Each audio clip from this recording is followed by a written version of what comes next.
जागेसंदर्भात अजूनही सस्पेन्स आहे. तुम्ही म्हणतात महाविकास आघाडीमध्ये तुम्ही नाहीये, मग बाहेरून पाठिंब्यासाठी चर्चा झाली आहे का?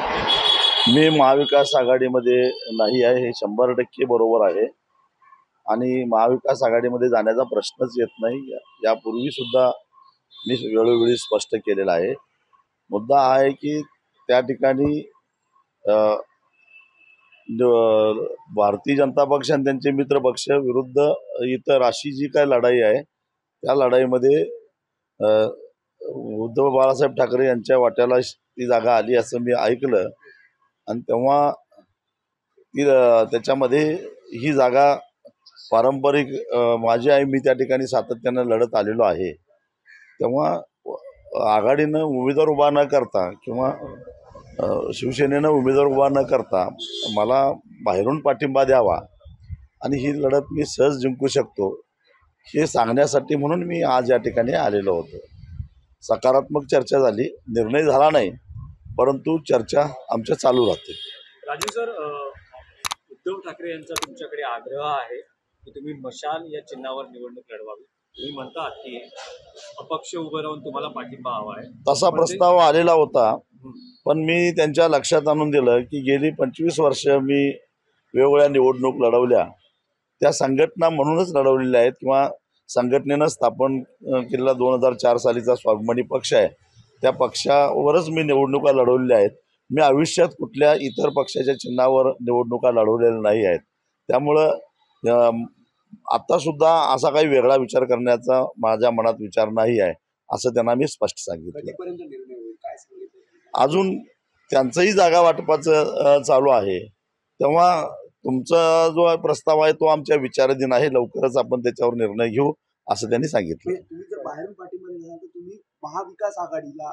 मी आघाडीमध्ये जाणार नाही आहे, कारण आघाडीच्या काही धोरणाबद्दल माझे यापूर्वी आक्षेप होते.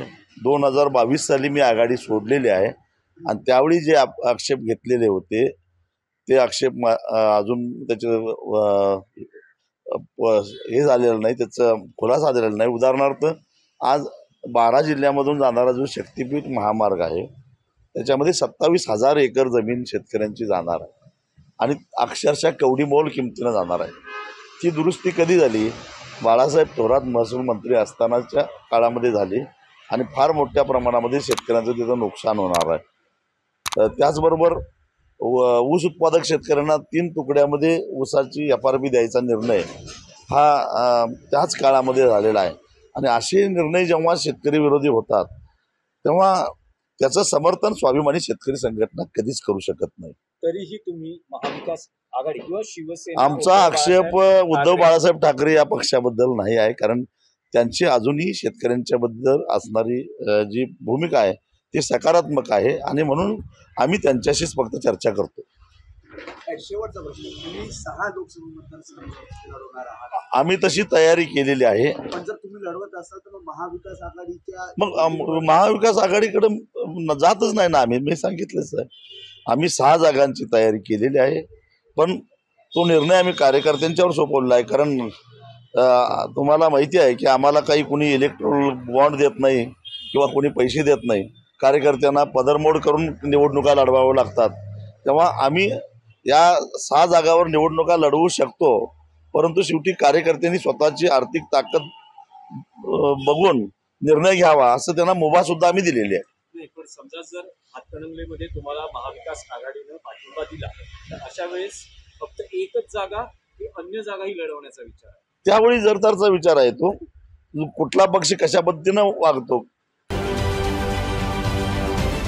राजकारणातील प्रत्येक अचूक बातमीचे सर्वात आधी अपडेट्स मिळवण्यासाठी सरकारनामाच्या सर्व सोशल मीडिया प्लॅटफॉर्मला लाईक, फॉलो आणि सबस्क्राईब करा.